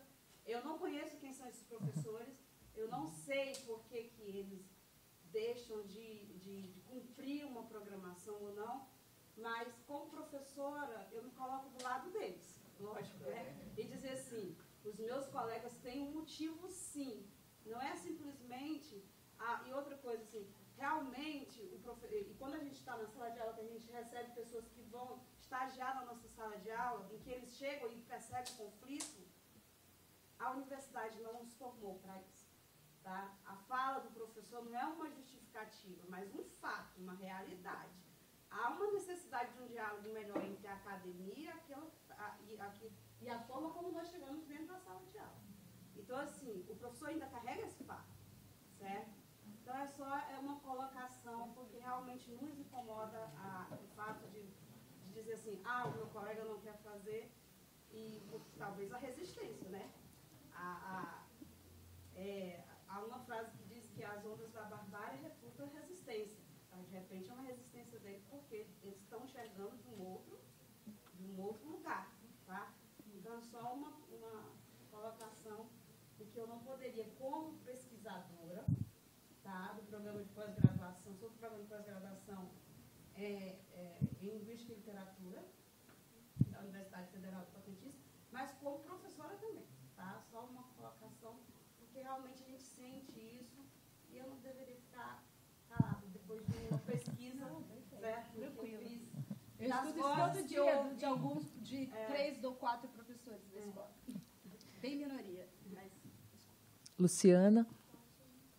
Sim. Só pedir para você falar bem alta. Ele também trabalha com essas questões de educação, enfim, né? A colega aqui acabou falando algumas coisas que eu queria comentar também, porque eu acho que vocês expõem muito bem as problemáticas e ainda muitas ficaram de fora, né? Porque a gente tem aquelas questões, eu falava aqui para a Dani, a questão do pessoal, dos pais que têm as crianças autistas, que exigem o monitor e que não tem monitor, ou que o monitor não está à altura, vamos assim dizer, daquilo que o pai espera, daquilo que a escola espera. Aí tem um aluno com Down, aí tem um aluno que, eu diria assim, sérios problemas, inclusive de violência familiar, de fome e etc e tal, né? E é uma miscelânea que está ali que o professor tem de lidar com aquilo. E aí vinha toda essa questão que a Luísa falava e que a colega também, sobre essa questão e eu dizia para a Dani, nós temos de fazer a nossa meia-culpa. A universidade não prepara o nosso aluno para chegar na sala de aula. Nós não preparamos o aluno para viver com isso, gente. E eu, né, lamentavelmente, como a gente ensina muitas coisas muito boas, que temos de ensinar sim, mas muitos dos meus estagiários mesmo, dos professores, me deparei com uma realidade que eu não sei o que fazer. Eu não sei como lidar com isso. O que eu faço? E aí nós paramos e pensamos, meu Deus, nem a gente sabe direito como fazer, né? Então, assim, eu entendo e quer dizer que concordo muito com as falas de vocês e vejo essa problemática lá no Sul. Eu sei que aqui em São Paulo também está mais latente, mas lá também. De muitos professores adoecidos. Nós estamos, assim, com programas de governo de Estado pagando os alunos para fazerem as licenciaturas, porque nós não temos mais professores, tá? Não existe. Vai ter um apagão dos professores daqui a 10 anos, não vai mais ter professor. E a realidade está cada vez pior nesse sentido dos professores adoecidos, desistindo, ninguém mais quer ser professor por conta de todas essas problemáticas que vocês reportaram e mais algumas que ficaram fora, porque nós ficaríamos um dia todo só falando delas. Né? E aí isso também me preocupa nesse sentido. O que é que nós, enquanto universidade, precisamos modificar para tentar dar conta de alguns desses fatores? Nós, enquanto país. Enquanto país, A questão não está só na universidade. Na verdade, nenhum profissional sai pronto da universidade para exercer sua profissão. Nenhum médico sai pronto, nenhum dentista sai pronto. Isso vai se adquirindo com a prática, né? Então, eu acho que não é uma questão da universidade, que a universidade teria que ter um saber prático a ensinar. É uma questão do país que a gente está construindo. Isso é que é a grande questão. Eu estou saindo daqui arrasada hoje, porque essa mesa e essas falas são da gente desistir. Por que a gente continua, então? Porque a gente tem alguma crença dentro da gente de que isso pode dar certo de alguma maneira. Alguma coisa a gente está fazendo que está nos movendo a seguir, né? Então, é preciso também que a gente fortaleça essa força nossa de acreditar que a gente está fazendo um trabalho que está tendo consequência, que está tendo... Porque, na verdade, mudar mudar o país é a nossa ação de todo dia que faz. E a gente não vai ver isso acontecer. Então, eu não compartilho do pessimismo de achar que a escola do futuro vai ser pior. Porque eu acho que não é uma questão de ser pior nem melhor, é uma questão da gente conseguir acompanhar o tempo. E ir construindo nesse tempo o que é possível, porque sempre a gente só constrói o que é possível, meu Deus. A gente não constrói o impossível, a gente deseja o impossível, mas constrói o possível.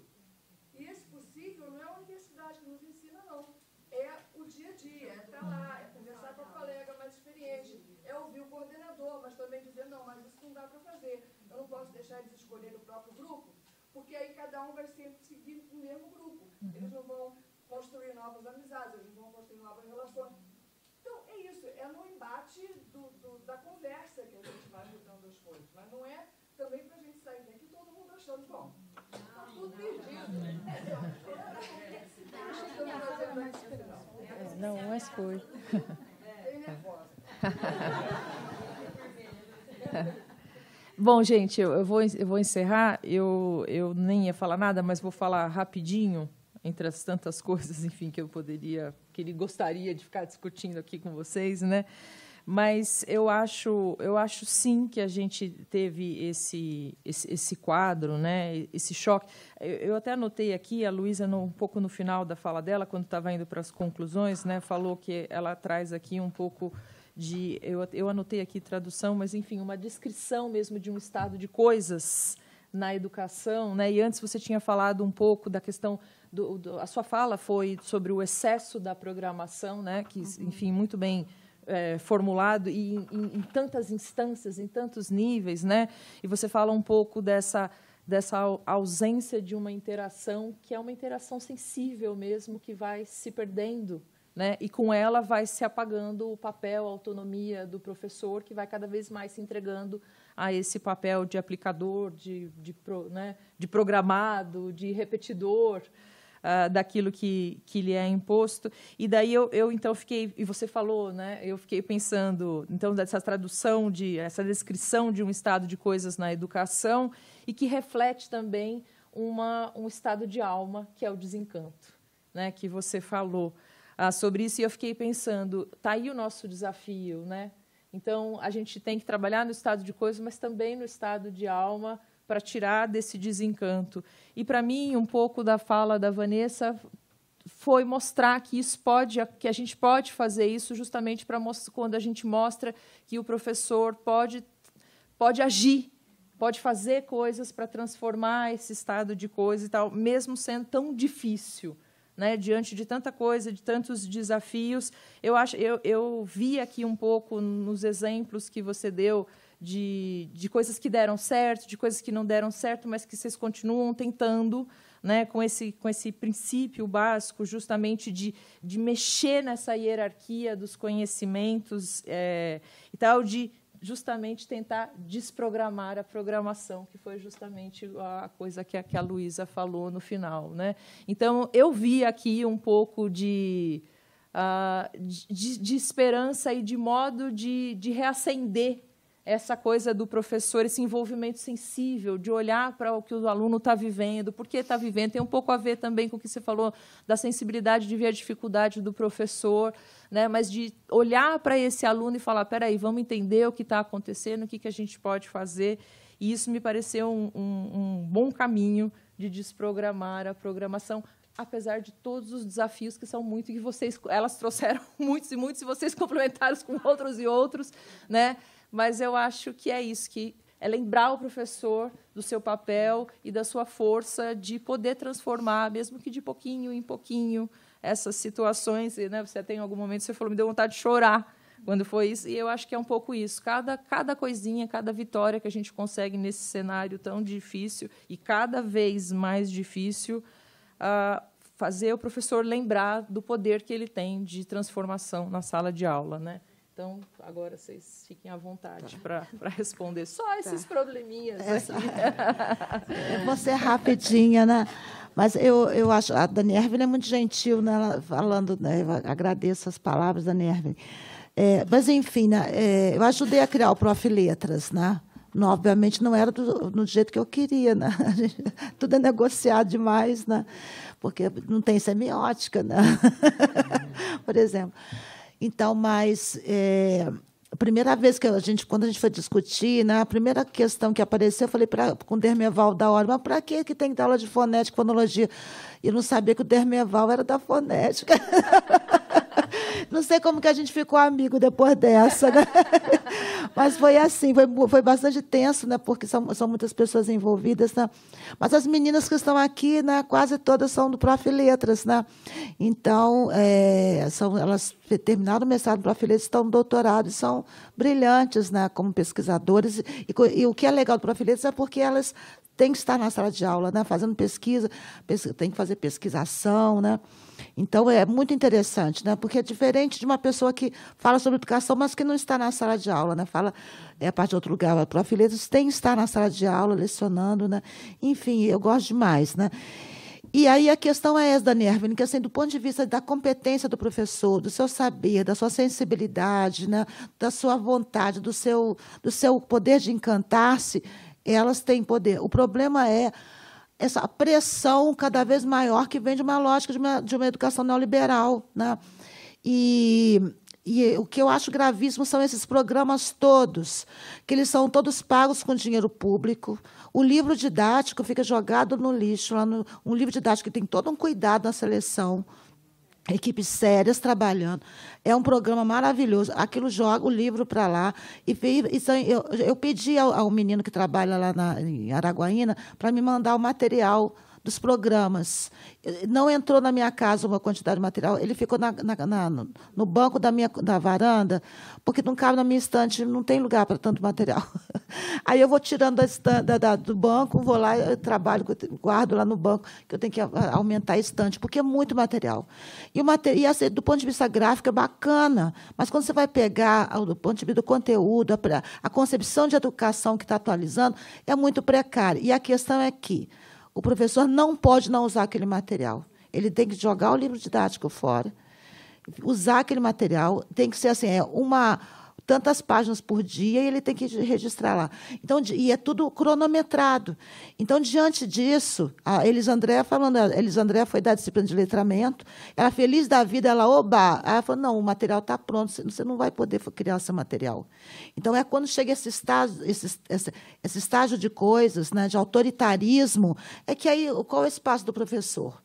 Então, assim, a questão para mim, né, e aí a Lúcia falou, nossa, onde é que está o lugar? Eu acho que a gente tem que enfrentar o Ministério da Educação, que deixa uma barbaridade dessa acontecer, que deixa essas associações, porque está havendo uma privatização das verbas públicas destinadas à educação, o autoritarismo, extremamente autoritário, né? A relação de desrespeito em relação ao professor, e a gente tem que fazer um enfrentamento disso. Né? Por mim, mudava, inclusive, o ministro da Educação, porque ele não está vendo o que está acontecendo, né? Porque a gente está tendo a implementação de uma educação neoliberal. Né? Então, acho que a gente tem...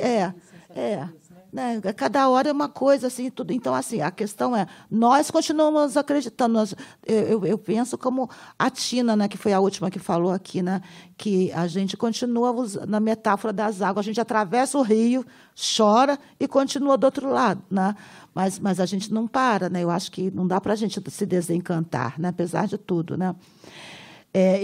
Alguém aqui, eu acho que foi É política, porque o professor está lá, ele tem competência, só que a coisa vai ficando difícil. Né? Vai ficando difícil, porque o autoritarismo é grande. Né? Na época que eu entrei na escola, que eu comecei a trabalhar com ensino básico, ninguém dava bola para a escola. A gente fazia o que a gente queria. A gente era feliz. Eu conseguia fazer um trabalho significativo. Os alunos conseguiam... O projeto saía de dentro da escola, do conjunto dos colegas. Né? A escola não era nada. Então, a gente fazia o que podia. Hoje, eu não sei como é que eu trabalharia numa escola dessa. Também não. Porque, assim, há uma imposição de um modo de trabalhar. Então, o seu saber, você faz uma formação, você faz uma faculdade, você vai pensando sobre ela. Esse seu saber, ele não serve de nada. Porque depois você vai ter que atender a Isso acontece no Paraná, isso acontece em São Paulo, e está começando a acontecer no Tocantins. Aquele estudo que eu fiz sobre o MEC, no site do MEC, do discurso, né, do MEC na época do Bolsonaro, é isso, você está falando o que estava lá. Eles preparavam o material e o professor é o operador. Então, é um conflito para o professor também, porque ele está sendo formado. É uma ilusão achar que a universidade vai formar um professor pronto para a sala de aula. É um movimento mesmo, é um processo. Você traz umas reflexões, depois você aplica aquilo numa certa, aí você retorna para a reflexão e vai movimentando. Mas o problema é você não poder fazer, assim... Ser sujeito nesse processo, né? Você apaga, você não é nada. Isso adoece.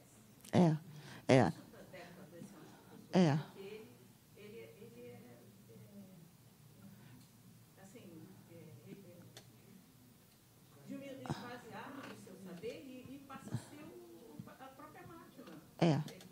Por isso que estão propondo substituir o professor por inteligência artificial, preparar material, corrigir redação. Se o professor vai perdendo esse espaço, vai chegar um momento que eles vão substituir mesmo. Para esse tipo de ensino besta que está colocado nesse programa Avança, por exemplo, não precisa de professor, não. Não precisa. Uma pena porque, assim, nós fizemos outros slides e o slide que veio aqui era o primeiro rascunho. Mas, gente, o que eu acho que é legal a gente pensar assim, professor, ele não é pronto nunca. A gente vai sendo, né? A gente vai aprendendo. Gente, eu acho tão lindo um livro do Paulo Freire, pelo modo humilde como ele vai falar, como é que ele era no começo da profissão. É um livro de entrevistas com o Frei Beto. E ele vai contando o processo dele, né? Quando ele vai para uma reunião de pais, que ele chega lá, né? Diretor de escola e tal. E depois, para ele virar o Paulo Freire depois, quer dizer, o Paulo Freire não nasceu sozinho, né? Ele foi se construindo. E eu acho legal, assim, professor é alguma coisa que vai sendo, né? Eu converso muito com as moças do supermercado, né? Até porque eu fico perguntando a vida, etc. Mas eu falo com elas assim, que a gente... eu falei com a moça, estou indo para a USP, por quê? Porque a gente ainda continua estudando. Que a pessoa, uma vez o meu pai falou assim, mas minha filha, eu acho que o ensino hoje em dia é fraco, né? Porque você até hoje estuda, né? Então, assim, vamos passar para lá. Bom, vou responder rapidamente como é teu nome? Elisandreia. Elisandreia. Bom, eu acho que eu tentei deixar claro aqui que a ideia é a efetivação de uma educação inclusiva e antirracista, e não uma educação para programação. Inclusive, eu, como coordenadora, filtro muita coisa que chega do aparelho para a gente executar, e muitas vezes eu nem passo para o professor, eu mesma faço, porque eu sei, normalmente são umas coisas tão fracas, né? Eu faço e falo, está feito já, e nem passei para o professor, né? Para não gerar essa demanda, né? Uma prova externa, enfim, que o professor tem que parar tudo. Não, eu mesma levo os alunos no laboratório, nos dias que tem falta de professor, e não onero o professor. Então, eu acho que tem questões, sim, que é resistência a não fazer, mas não fazer, muitas vezes, é perpetuar a desigualdade. Eu, como servidora pública, eu não posso permitir, eu não posso admitir e não fazer a reflexão que o aluno vai ter uma aula com cópia, que ele não vai ter representatividade negra nas aulas que ele vai assistir, que ele só vai ler textos de pessoas brancas, né? Eu não posso admitir que eu faça... no processo formativo, eu digo, os próximos encontros é para construir sequência didática de acordo com as nossas reflexões. Eu estou aqui para a gente construir junto, quem está com dúvida. Então, o tempo é garantido ali, porque quando a primeira vez que eu pedi sequência didática num PEA, eu não dei o tempo. Mas mesmo assim muitos fizeram, né? Porque é isso, a gente vai lá, né, muitas vezes, mas eu entendi que foi injusto. Então agora é em horário de serviço, né? E nesse momento você entrar, o professor está dando instrução para a sua trabalhadora, que trabalha na sua casa, do que ela tem que fazer para o almoço, e ela não está preparando aquilo. Eu acho péssimo ter que falar essas coisas, porque eu sei que o neoliberalismo ele pega a parte pelo todo E ele usa esse tipo de fala para generalizar uma prática docente que é incrivelmente potente, e eu tentei deixar claro aqui nessa fala quanta coisa incrível acontece na minha escola, e acontece por causa dos professores. Coordenar é só tentar multiplicar o que os professores fazem, né? Então, é terrível ter que falar disso, mas eu acho que a academia, não só a academia, os próprios professores, as escolas, os sindicatos, esse assunto ele tem que ser falado de um jeito mais complexo, que não é só nesse lugar da fragilidade do professor. Eu ainda não sei como falar isso, né? Ainda não sei esse tom. Eu espero aprender, mas ignorar não é a solução. Eu acho que, de novo, é em nome da melhor escola pública possível que a gente vai construir para essas crianças. Diariamente é uma luta constante, e eles merecem. E precisa se refletir sobre essas limitações. E eu acho que faz parte, né? E na minha experiência, eu também tenho professores que tiveram muita resistência no começo e depois a resistência foi sendo quebrada, porque mudança de cultura institucional é lenta. Mas é isso, não dá para ignorar que isso não está acontecendo, né? Não dá para ficar só na acolhida. Tem o momento da acolhida do professor, sempre tem o colo, mas tem também o momento da caneta, porque senão não muda nada. E as nossas crianças têm esse direito. Tá bom? Acho que era isso.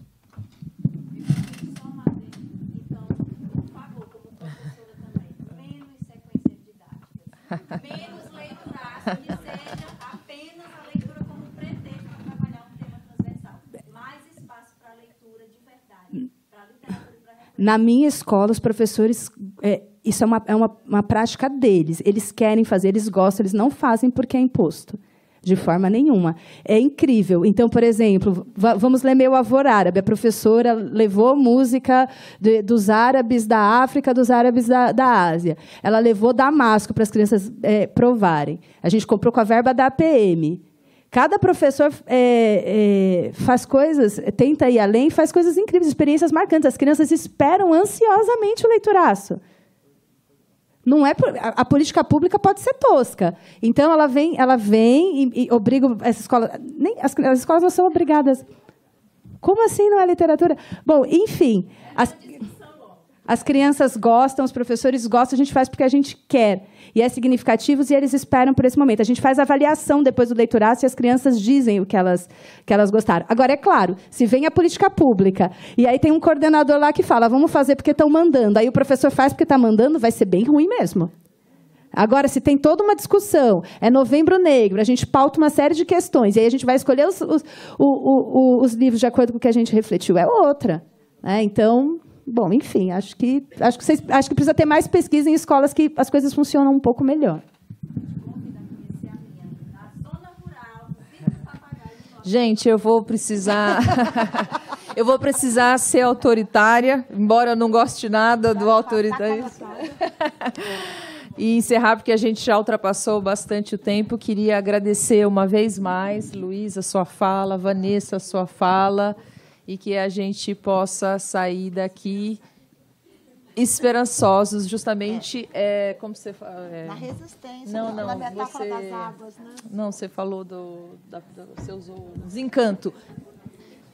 Com vontade de encantar os nossos alunos para que eles saibam que eles podem transformar essa realidade, mesmo que de pouquinho em pouquinho. Obrigado, gente.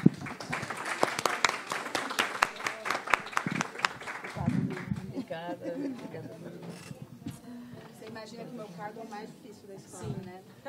Eu achei muito legal a gente ter essa mesa de semiótica sim, importante. Sim, sim. Muito feliz, tem que agradecer a organização do evento. Sim. Muito bom. Eu queria ter feito mais. Eu, na verdade, eu queria até trocar